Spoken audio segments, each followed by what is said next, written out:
즐겁고자 하오니 성령께서 친히 역사하시고 저의 입술에 말씀을 넣어주시기를 원합니다. 진리의 말씀만을 선포케 하여 주시옵소서. 모든 것을 주님께 의지하며 주시옵소서.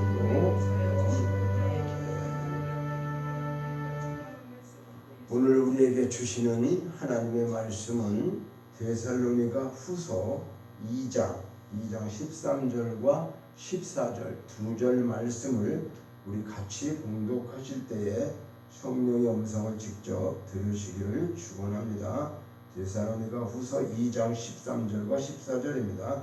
주께서 사랑하시는 형제들아, 우리가 항상 너희에 관하여 마땅히 하나님께 감사할 것은 하나님이 처음부터 너희를 택하사 성령의 거룩하게 하심과 진리를 믿음으로 구원을 받게 하심이니, 이를 위하여 우리의 복음으로 너희를 부르사 우리 주 예수 그리스도의 영광을 얻게 하려 하심이니라. 아멘. 우리나라는 보편적으로 11월 첫째 주부터 셋째 주 사이에 추수감사절로 지키는 그런 교단마다 조금은 차이가 있지만 그렇게 하는데,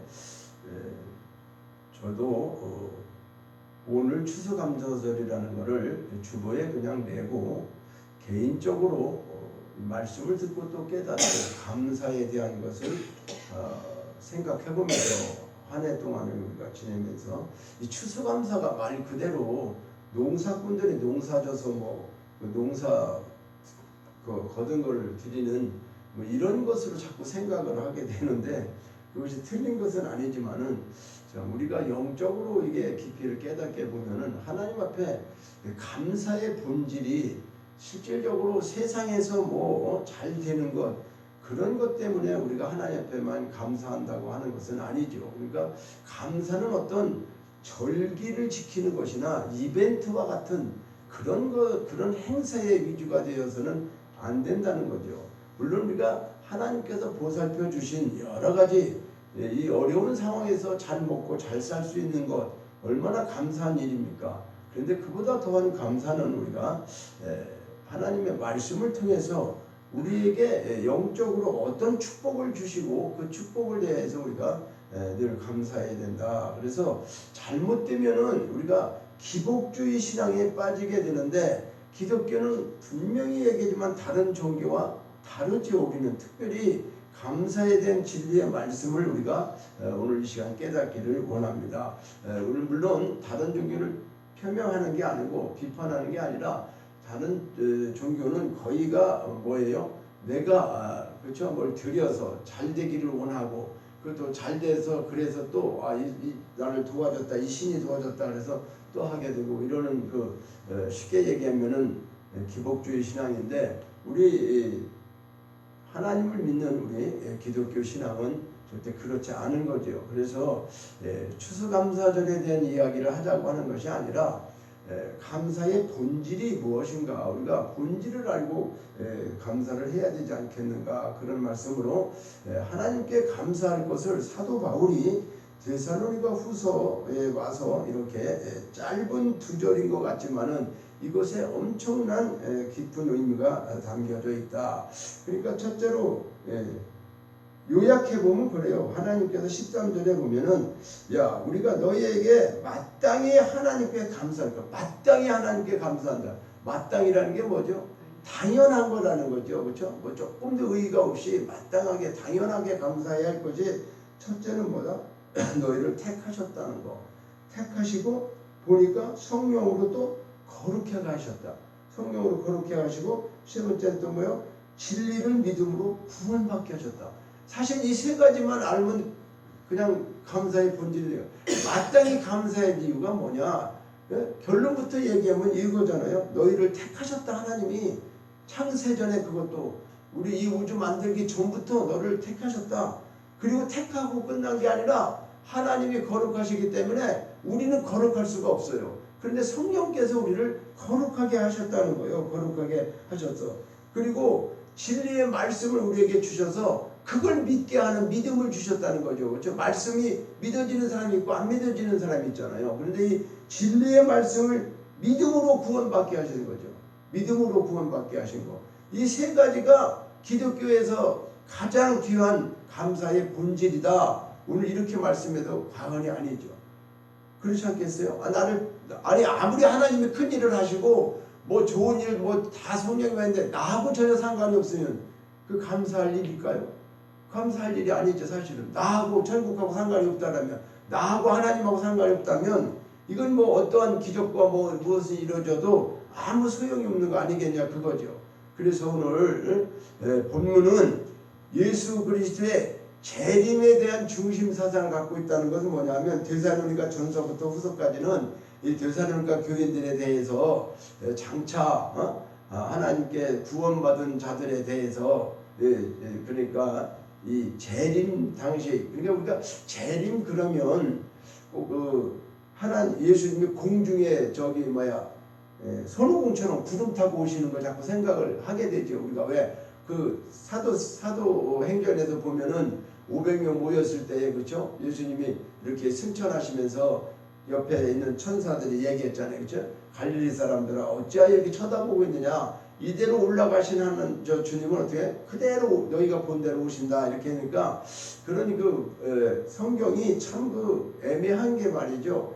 깨달으면 깨달을수록 문자적인 설교가 너무나 많았고 이 오류가, 그러니까 번역이 오역되면서 성경이 번역이 원히브리어하고 이상하게 번역이 오류로 되면서 그게 본질적으로 들어가면 전혀 그 말씀이 아닌데 이상하게 만들어진 것을 깨닫는 정도 지금에 와갖고 그런 사람들이 있다는 것은 참으로 하나님이 오실 때가 가깝지 않는가. 왜 그러냐면 진리가 이제 다 계시되는 거죠. 열려지는 거죠. 그러니까 그전에는 요한계시록을 푸는 사람들이 별치 않았어요. 그리고 그거는 일반 사람들이 풀으면 안 되고 일반 목회에서도 안 되고 큰 문제가 되는 것처럼 했는데, 요한계시록은 이미 다 열려져 있고 완전히 계시의 상징까지도 전체가 다 풀어져 있어요. 그러니까 이 계시라고 하는 것은 열어서 보인다는 거잖아요. 그렇죠? 숨겨져 있고 감춰져 있는 것이 우리는 몰라. 그런데 그걸 열어서 보여주니까 아는 거잖아요. 그렇죠?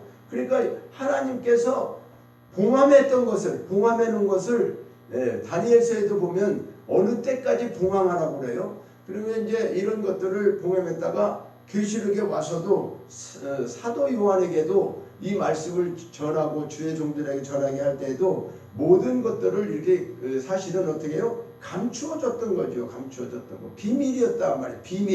비밀이라고 했죠. 예수가 드러나는 거죠. 예수님이 오셨다는 게 구세주가 오신다. 하나님이 사람이 되어서 오셨다는 것이 비밀이란 말이죠. 우리에게는 너무나 큰 거예요. 그런데 그것을 왜 그러냐? 이 우주 만물을 만드신 하나님이 이 창세기, 이 창조한 것에 목적이 있는 게 아니고 사람에 대한 목적이 있다는 거죠. 하나님은요, 목적과 목표가 사람에게 있는 거예요. 저런 태양이나 아무리 좋은 일, 이런 식물이나 이런 거하고 하나님하고 교제되고 그러는 거 아니에요. 그게 하나님을 드러낸다고 하지만은 사람이 하나님을 드러내기를 원하는 거예요. 하나님 사람이 되어져서 하나님이 우리를 만드신 것은 그 속에 내가 너 속에 들어가서 너에게 내 영이, 하나님도 영이고 우리도 영으로 만들었잖아요. 우리는 물론 혼과 육이 있지만은 우리 사람을 만드신 목적이 그 안에 하나님이 들어오셔서 우리와 영이 하나 되어서 하나님처럼 영원히 살겠다는 거잖아요. 그게 에덴 동산에서 보여줬던 사건이란 말이죠.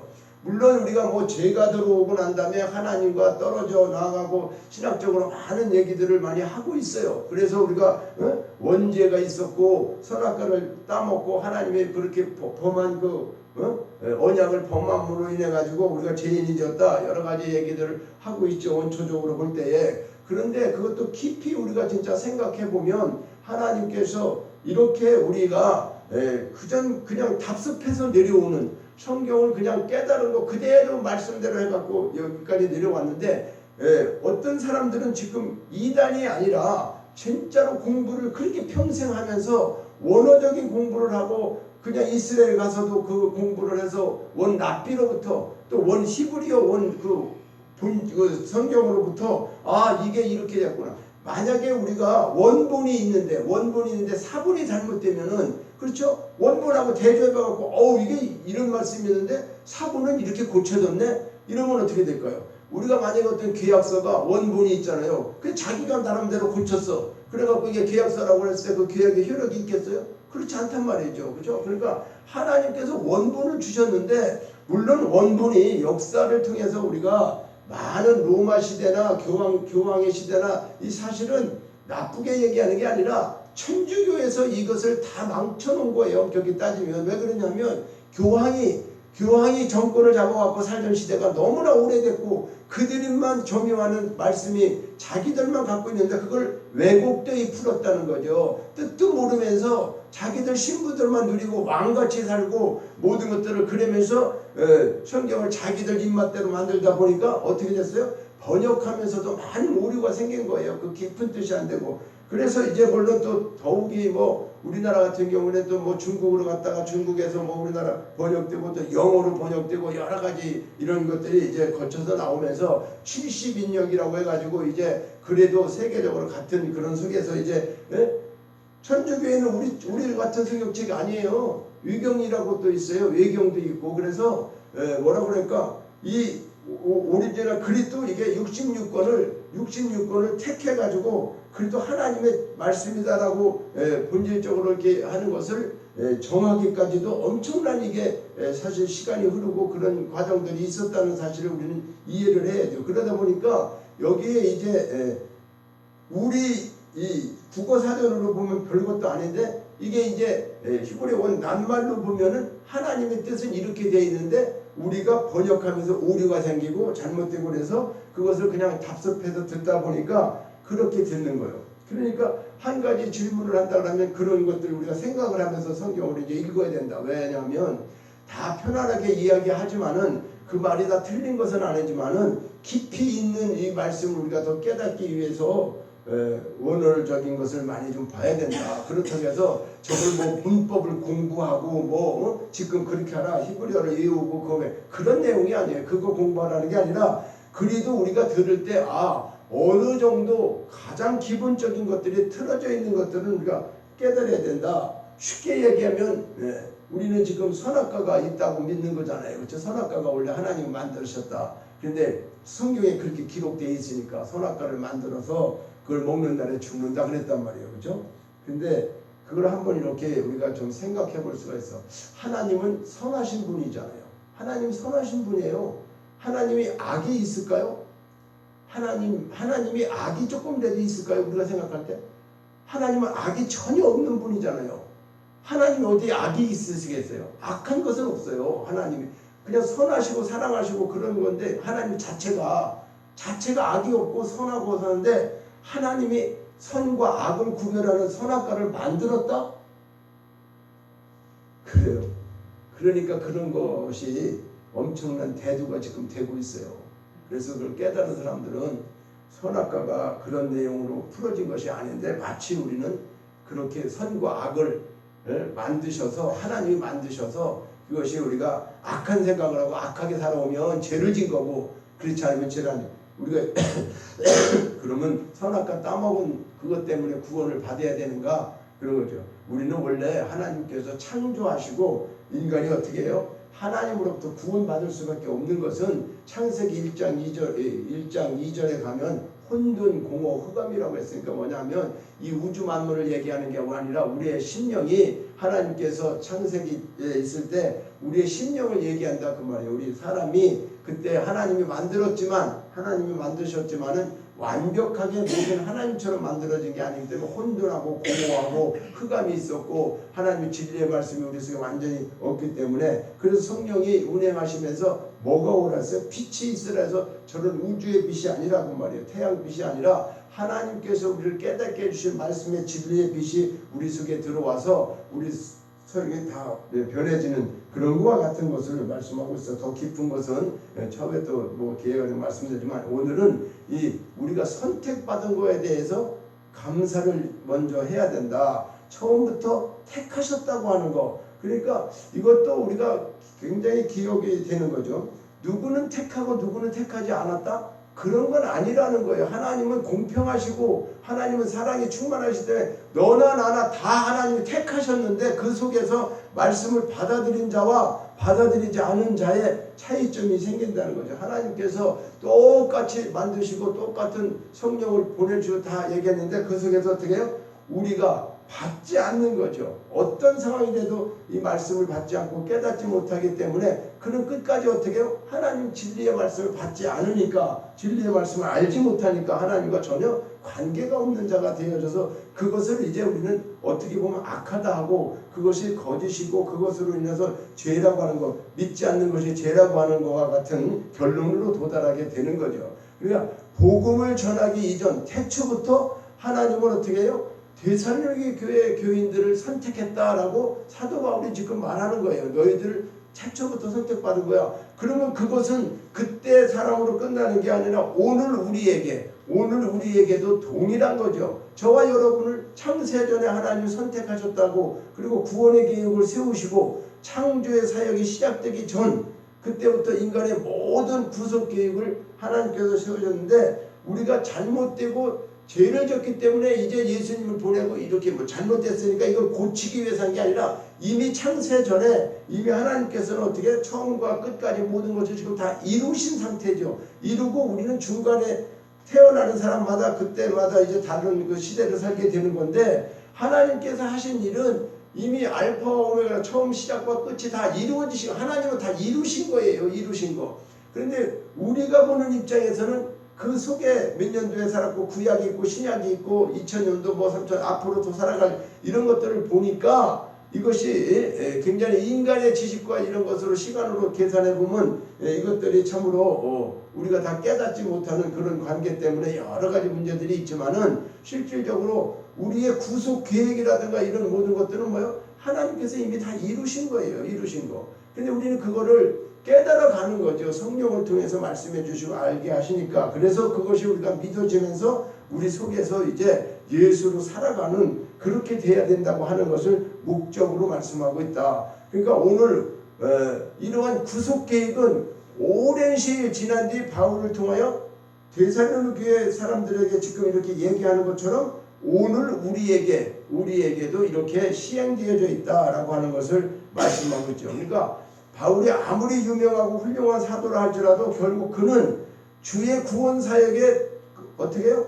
도구에 불과한 거죠. 그렇죠? 그러니까 바울은 이렇게 자신이 주의 도구로 또 쓰임 받았다고 하는 사실만으로도 너무 어떻게 해요? 감사하고 있다는 거예요. 사도 바울은 깨달아 보니까 하나님께서 우리를 택하신 것도 너무 감사한데 내가 이것을 전하는 자가 되었다는 것에 대해서, 복음을 전하는 자가 되었다는 것에 대해서 개인적으로 본인이 또 감사하고 있다는 거죠. 그러니까 창세전 계획된 하나님의 역사가 오늘 여러분과 제가, 그렇죠? 이 사실을 수행하는 그런 큰 기쁨이 우리에게 있어야 된다니까. 우리가 구원받았다는 걸 깨닫고 감사해야 되지만 또 이것을 전하는 것이 기쁨이 있다고 하는 거. 그래서 그것을 왜 그럴까요?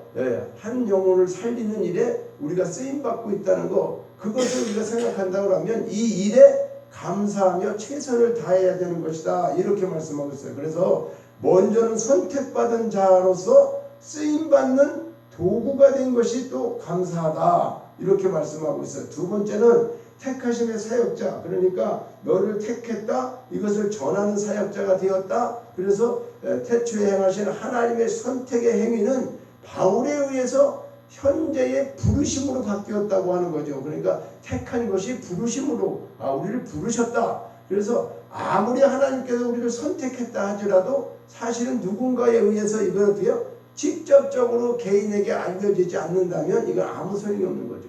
그러니까 하나님이 아무리 큰 계획을 세워놨는데 이걸 누군가는 알려줘가지고 그것이 개인에게 깨달아지고 믿어지게 되고 구원을, 이런 역사가 없다라고 하면 어떻게 아무런 소용이 없는 거다. 그래서 이런 맥락에서 본다고 하면 복음이라고 하는 것은 곧 어떻게 초대한다라고 할 수 있죠. 우리가 잔치나 뭐 여러 가지 즐거운 일이 있을 때 자기 아는 사람들, 그렇죠? 많은 사람들을 부르고 초대하지 않습니까? 그것처럼 하나님께서는 모든 것을 베풀어 주시고 우리 모두를 초대하셨다는 거예요. 그래서 그리스도의 초대를 받아들이는 자에게만 복음은 문자 그대로 복된 소식이 되는 거다. 그러니까 아무리 좋은 소식, 이게 예를 들어서 비가 많은 비가 떨어져도 그릇이 뚜껑이 덮여져 있으면 물 한 방울도 받을 수 없는 것처럼, 그죠? 뚜껑이 열기 전에는. 그러니까 우리 마음 심령에 하나님이 아무리 큰 무엇을 해더라도 하나님은 우리를 인격적으로 대하시는 분이기 때문에 그냥 뭐 강제적으로 뚜껑을 막 몸 열으면 막 하나님이 열어서 막 채워주고 그러는 게 아니라 우리가 의지적으로는 받아들여야 된다고 하는 거죠. 그래서 그리스도의 초대를 받아들이는 자에게만 복음은 문자 그대로 복된 소식이다.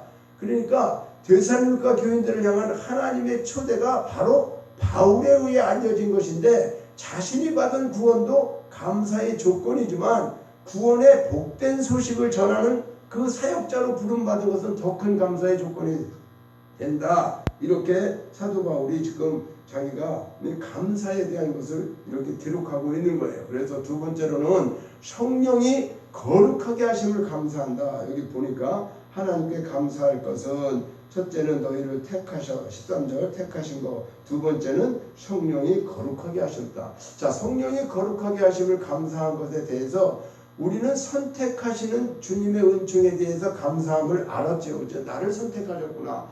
내가 하나님을 믿게 됐구나. 이것에 대해서 굉장한 감사를 하게 되죠. 그런데 성령이 거룩하게 하심을 감사해야 한다는 것은 성화 사역의 주체가 성령이라는 사실이죠. 그러니까 우리가 선택받은 백성은 주의 자녀다운 삶을 살기 위해 자신을 성결하게 해야 하는 것이 우리가 알고 있잖아요. 그렇죠? 그러니까 하나님이 거룩하시고 하나님 말씀이 온전히 우리가 깨달았을 때 말씀대로 살아야 되는데 그게 우리가 되지 않잖아요. 그러니까 성결한 삶, 거룩한 삶을 살아야 되는데 이것을 말씀하고 있는데, 그런데 우리가 그렇게 살지 못하기 때문에 이런 것들이 우리에게 늘 고민스러운 거죠. 어떻게 해서 이렇게 말씀대로 못 사는가. 그래서 때로는 구약의 모든 율례는 이스라엘의 성결한 삶이 목적이었어요. 구약에 율례를 준 거는, 율법이나 규례나 율례를 준 것은 뭐예요? 그렇게 살아서 성결한 삶이 목적이었단 말이에요. 그러니까 그들을 괴롭히기 위해서 그런 게 준 게 아니라 너희들이 어떻게 살기를 원하는 거예요? 하나님 앞에 거룩하고 성화되어지고 이렇게 살기를, 성결한 삶을 살기를 원해서 그런 걸 주신 거란 말이죠. 그런데 그 삶을 우리가 볼 때 구약 사람들이 율법을 다 지킬 수 없었고, 그렇죠? 규례나 율례. 오늘도 또한 마찬가지죠. 우리가 예수 믿고 구원받았다고 하면서 이 말씀대로 다 산다는 것이 그렇게 인간으로서는 참 가능할 수가 없어요. 말씀 그대로를 우리가, 그러니까 예수로 산다는 것이 물론 여러 가지 지금 뭐 내적 치유, 영적인 치유, 여러 가지들 말씀을 많이 하고 있죠. 그렇죠? 그런데 그게 일순간 어느 부분은 가능할지 모르지만 우리가 완벽한 하나님 앞에, 그러니까 완전한 것은 아니지만은 그래도 어떻게 해요? 하나님 앞에 합당한 자로 살아가는 자로서의 그것을 행하고 지키는 것이 어떻게 우리 노력으로만은 불가능하지 않느냐 그 말이에요. 노력으로만 이것이 될 수 있다라고 한다면 성령이 우리에게 오실 필요가 없죠. 왜 그러냐면 그냥 우리가 노력하면 되니까. 오늘은 무슨 노력, 내일은 뭐 참는 거, 뭐 하는 거 해갖고 우리가 훈련 받듯이 계속 그런 방법으로 하나님이 이것을 하게 하신 것이 아니다. 그러니까 성령이 오셔서 우리를 양자의 영을 허락하셔서, 양자가 뭐예요? 자녀 삼는 거죠. 하나님의 자녀임을 확증하면서 우리를 어떻게 했어요? 성결한 영을 살 수 있도록 로마서 8장 14절에 보면 무릇 하나님의 영으로 인도함을 받는 사람은 곧 하나님의 아들이다. 그러니까 하나님은 우리를 하나님 아들 되기를 원하는 게 목적인데, 사람을 만들어서 하나님 아들 되기를 원한단 말이에요. 그럼 하나님 아들은 예수님만 있는 게 아니죠. 예수님은 독생자 하나님이시면서 예수님이시지만은 그 예수와 같은 아들이 되기를 원하는 거예요. 내가 너희를 낳았어. 그러면 예수와 같이 낳기를 원하는 거죠. 그렇다고 해서 우리가 신적인 예수는 아니에요. 신적인 예수는 아니지만 그분과 동일한 사람이 되기를 원하는 거죠. 그러니까 성결케 하시는 성령의 사역이라고 하는 것은 베드로전서 1장 2절에도 하나님 아버지께서 미리 아심을 따랐다는 건 창세전에, 그렇죠? 우리를 아셨다는 거죠. 그래서 성령이 거룩하게 하심으로 순종함과 예수 그리스도의 핏부림을 얻기 위하여 택하심을 받은 자들에게, 이게 뭐예요? 성결케 하시는 성령의 사역에 대해서.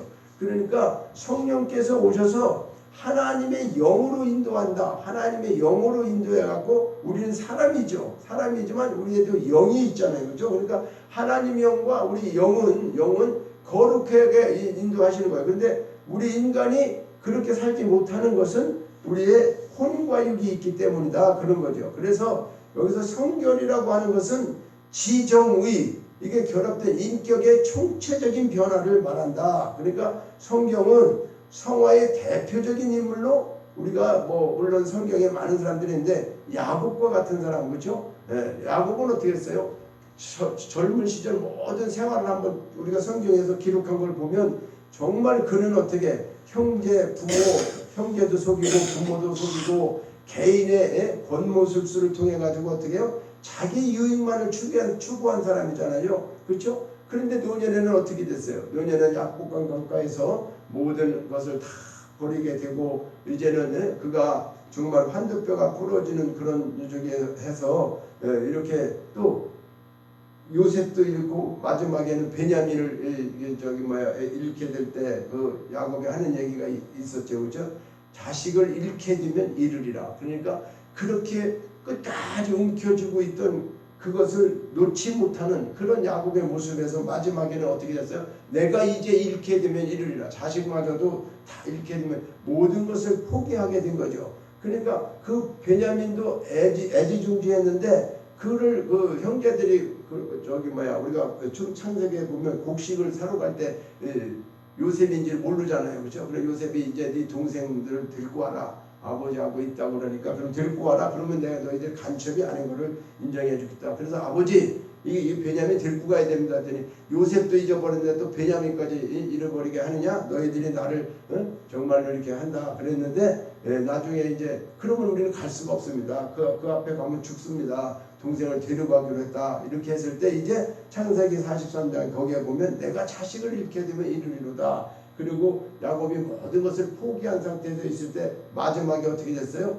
그는 이제 요셉이 살아있다는 것도 알게 되고 요셉을 보낸 수레나 이런 것을 다 타고 어떻게 해요? 애국으로 가게 되는 과정이 나오잖아요. 그러니까 이것이 어떤 성화의 과정이 우리가 야곱과 같은 자죠. 야곱이 사기꾼이고 거짓말쟁이고 이런데 우리가 그런 거죠. 실질적으로 우리 땅에 살아. 그런데 그렇게 이제는 우리의 욕심만 가지고 살아왔던 모든 것들을 이제는 어떻게 해요? 다 정말 성화가 되고 거룩해지게 되면은 세상 것은 그냥 다 진짜 버릴 수 있는 그런 마음으로 성화가 돼. 물론 우리가 깨끗하게 행동으로 살아가는 것도 성화라고 하지만은 중요한 것은 우리 심령 안에 세상의 욕심 또 세상적인 거 정욕적인 거 이런 것들이 다 홀가분하게 내려질 수 있고 오직 하나님 말씀만을 받아들이는 그래서 세상에 금은 보화나 명예나 권력이나 이런 것들이 아니라 그저 오직 우리가 주님의 십자가만을 정말 바라보고 우리 주님 앞에 빈손 들고 나가면서 내가 천부의 의지 없어서 손 들고 옵니다.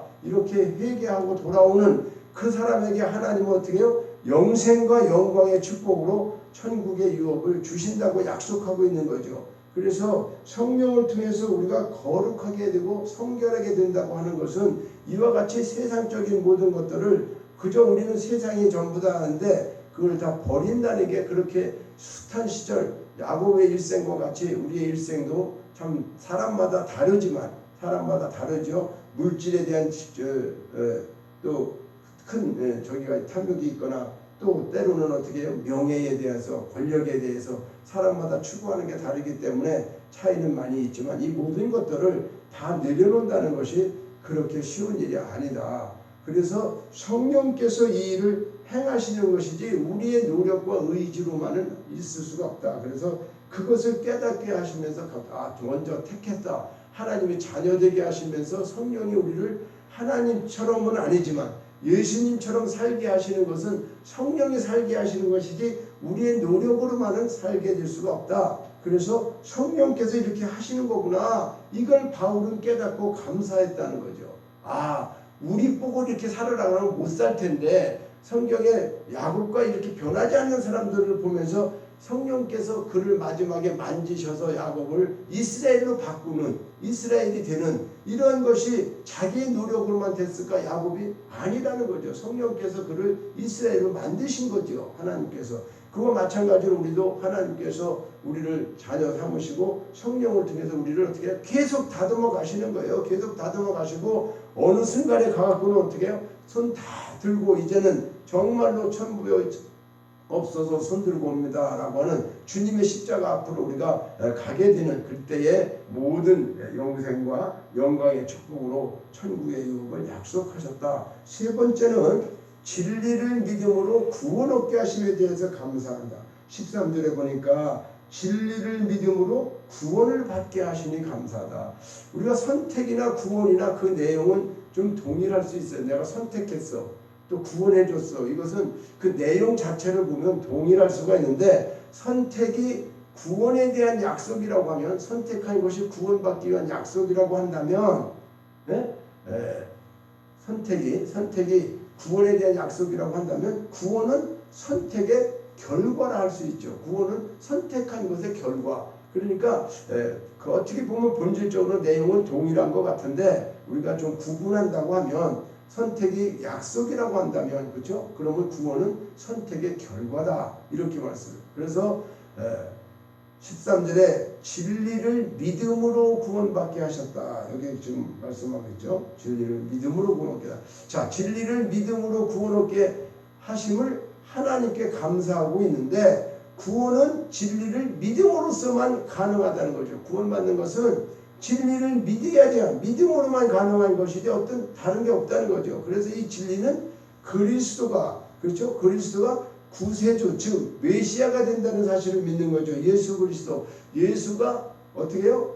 우리의 구세주라고 하는 나를 구원하러 오신 구세주라고 하는 메시아가 된다는 사실을 믿는 것 그게 구원의 첫 번째 말씀이죠. 그러니까 예수가 그리스도임을 믿을 때만 구원은 가능하다. 그러니까 많은 사람들이 진리를 단순히 윤리적 측면에서 선한 행실이나 도덕적인 사람 정도로 사는 성인군자의 삶으로 이해하는 오류를 범하고 있다. 그러니까 복음의 진리의 실상을 잘못 파악하게 되면 영원히 구원받지 못할 종교인의 이단 사설에 빠지게 된다. 자, 그러니까 구원의 참된 진리는 사도행전 4장 12절에 다른 이로서는 구원받을 수가 없다.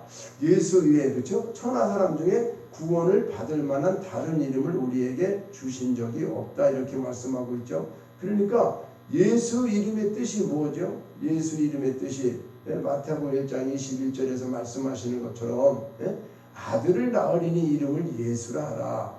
이는 그가 자기 백성을 그들의 지혜에서 구원할 자다. 예수가 구원자인데 예수의 이름 자체는 자기 백성을 그들의 지혜에서 구원할 자다. 그러니까 예수를 믿음으로 구원받는다는 것은 진리의 말씀을 받아들이고 예수님을 내 마음에 모시는 영접을 말하는 거죠. 그래서 요한복음 1장 12절에 가면은 그 예수를 영접하는 자는 곧 이름을 믿는 자들에게 그렇죠? 하나님의 자녀가 되는 권세를 주셨다. 이렇게 말씀하고 있어요. 그러니까 우리가 물론 구원에 대한 간단한 내용이겠지만은 예수가 구원이야. 예수를 받아들이고 영접하면 구원받는 거야. 그런데 이 구원이 실질적으로 뭘 얘기하는 거냐 그 말이죠. 그러니까 이 구원이 그냥 과거에 우리가 아담과 하와로부터 죄를 져갖고 선악과를 따먹어서 그거를 해결해주는 원죄를 해결해주는 그렇게 우리가 생각만 했던 그것이 실질적으로 그것이 틀렸다라기보다는 가장 중요한 것은 오늘 우리가 이 시대를 살아가면서 하나님이 우리를 택하셨다. 이것은 우리가 죄인이고 의인이고 그걸 떠나서 하나님이 우주 만물 속에서 나를 택하시고 나를 만드셨다. 그리고 하나님의 자녀되게 하기 위해서 성령을 통해서 나를 어떻게 해요? 성결하게 하고 거룩하게 하시고 또 어떻게 계속해서 진리의 말씀을 우리에게 공급해 주셔서 그 말씀을 믿음으로 그렇죠? 그러니까 말씀을 믿게 된다고 하는 것이 우리가 그냥 믿어지는 게 아니잖아요. 우리 생각으로 믿어진다? 그게 아니라고. 하나님께서 믿어주게 하는 믿음을 주시죠. 그렇죠? 그래서 이 믿음을 주셨는데 그 믿음은 뭐냐? 예수를 믿는 믿음이다 그 말이죠. 예수님이 하나님이 하신 모든 일들을 우리가 믿는 거죠. 그러니까 늘 말하지만은 하나님은 창세전 언약이라고 하는 약속을 통해서 모든 것을 이루어 가시는데 그 이루시는 것을 예수님이 오셔서 이루셨다는 거예요. 설계도가 있는 집을 예수님이 지셨다는 거죠. 그 설계도에 의해서 예수님이 집을 지으셨기 때문에 예수님께서도 하나님이신데도 나는 아버지의 일을 하기 위해서 왔다. 그리고 내가 지금 말하는 건 내 말이 아니라 내 아버지께서 하는 말씀이다 라고 하는 거죠. 그러니까 오늘 우리도 이 땅에 살아가면서 믿음으로 살고 예수로 산다는 게 뭘까? 실질적으로 구원받은 우리가 하나님 앞에 내 행동, 내 주관대로 사는 게 아니라 내 안에 예수가 있으면 그 예수가 행하는 모든 것이 나와야 된다는 거죠. 그게 성결된 말씀을 하고 있는 거예요. 그런데 그것이 안 되고 있는 것은 우리가 너무나 혼적으로 세상적이고 정욕적이고 육적인 생각, 그렇죠? 이것이 사로잡혀 있기 때문에 영이 그것을 쉽게 얘기하면 어떻게 해요? 성령과 내 영이 연합되어져 있음에도 불구하고 아직도 혼적인 그런 부분들이 남아 있어서 이것이 완벽하게 하나님 앞으로 가지 못하니까, 그래서 하나님께서는 계속해서 우리를 어떻게 해요? 기도나 신앙생활 이런 모든 것들을 통해서 매일매일 뭘 하는 거예요? 진리의 말씀을 우리에게 주시는 거죠. 그래서 그것을 호흡하고 또 우리는 내뱉을 때에 세상적이고 정욕적인 거 이런 거를 다 버리는 거죠. 그래서 하나님이 주시는 진리의 말씀을 받아들이고 내 속에 있는 악한 것들은 내쉬고 호흡한다는 것이 그거죠. 그러니까 말씀으로 호흡한다, 영으로 호흡한다, 성령께서 우리에게 호흡해 주신다. 이것은 다 그와 같은 생기를 불어넣으니 생명이 되었다. 이 말씀은 또 예수님이 오셔갖고 우리에게 부활하시고 난 다음에 성령을 받으라 이렇게 했던 것은 뭐예요? 이런 선물처럼 우리가 성령을 주셨는데 그 성령이 우리 안에 계신 줄 우리가 모르면, 우리 안에 성령이 계시고 예수가 계시고 하나님이 계시죠. 삼위일체 하나님이 우리 안에 계신다는 거, 이거 하나는 반드시 우리가 믿어야 되고 깨달아야 된다. 그래서 이거 하나로 우리는 본질적인 감사라는 거예요. 우리 속에, 우리 안에 하나님이 계시고 우리 속에 예수님 계시고 성령님 계시니까 이것이 천국이라는 거죠. 우리 심령이 천국이 된 거죠. 우리 마음 안에.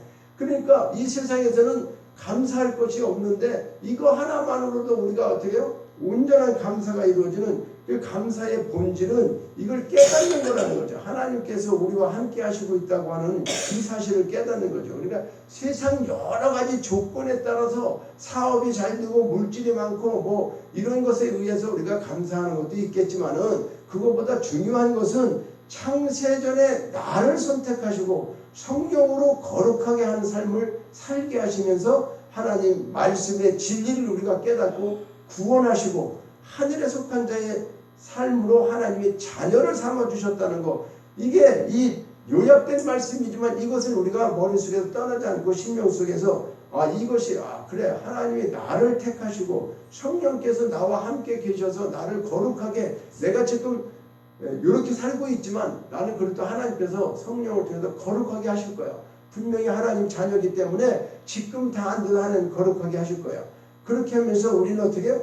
늘 하나님의 말씀의 진리를 깨닫고 구원하시는 그것을 통해서 나는 그것도 하늘에 속한 자야. 이거 하나로 우리는 감사할 수밖에 없는 거죠. 그래서 이것이 가장 큰 감사의 본질이다. 그러니까 우리가 세상적인 것도 중요하지만은 제일 중요한 건 영적으로 우리가 바로 그냥 그 크신 하나님이 주신 그 사랑과 은혜, 그 사랑과 은혜가 무한하신 거잖아요. 그러니까 이 무한하신 것에 우리는 어떻게 해요? 찬양을 드리고 또 영과 진리로, 그렇죠? 영과 진리로 예배하는 거죠. 우리가 주마다 삶이 예배라고 그랬어요. 그러니까 이 사실을 우리는 잊지 마시고 일평생 이 감사가 어떻게 해요? 삶 속에서 넘쳐나시는 그런 삶을 살기를 원하는 거다 그 말이죠. 오늘 이 말씀은 우리가 지금까지 뭐 추수감사절을 그냥 뭐 물건을 갖다 놓고 뭐 1년 동안 돈을 뭐 이것도 중요한데 그것보다 제일 중요한 것은 어떤 추수를 원하는가. 내가 영적인 정말 하나님의 이제 하나님이 추수할 때 그래 너는 다 이제 됐다 추수가 됐다 할 정도로 우리가 이렇게 삶이 이제 성령을 통해서 구원받고 선택하신 그 하나님, 나를 구원하고 선택하신 그 하나님, 성령을 통해서 우리에게 어떻게 했어요? 우리에게 거룩하게 하시고 이렇게 하셨는데, 그리고 진리의 믿음의 진리의 말씀을 통해서 우리를 이렇게 늘 그 은혜의 말씀으로 우리를 이렇게 매일매일 우리에게 공급해 주시고 있다. 그래서 우리는 찬양과 영광을 들리면서 영으로 진리로 하나님 앞에 예배하는 것, 이것을 우리가 삶 속에서 매일매일 우리가 일평생 감사의 삶 속에서 넘쳐나서 주님의 이름을 진짜 우리가 어떻게 해요? 영광 돌리는 그러한 삶을 살아가는 저와 여러분이 되시기를 주님의 이름으로 축원합니다. 하나님 아버지, 이 세상에서 먹고 마시고 사업이 잘 되고 물질이 많고 또 아버지 안에 권세가 있고 명예가 있고 이런 것도 다 감사한 일입니다. 그러나 그거 이전에 더 중요한 것은 창세전에 나를 선택하시고 선택한 나를 성령으로 거룩해 한 삶을 살게 하시면서 성령이 우리 속에 계셔서 늘 하나님의 말씀의 진리를 깨닫게 하시고 구원받고 또 하늘에 속한 자의 삶으로 하나님의 자녀가 되었다고 하는 이 크신 사랑과 은혜를 우리는 무한히 감사를 드리며 신정으로 찬양과 영광과 아버지 하나님 진리의 예배를 드리는 그런 삶이 우리 속에서 끊임없이 일평생 어떠한 상황 속에서도 이 감사가 넘쳐나는 그러한 삶을 살기를 소원합니다. 성령님 저희들에게 그런 은혜를 베풀어 주시고 아버지 하나님 앞에 온전히 연락되어지는 거룩한 삶이 되게 하여 주시옵소서. 모든 것 감사드리고 예수님의 이름으로 기도하옵나이다. 아멘. 우리 봉헌 찬양을 하나님 앞에 드리십니다.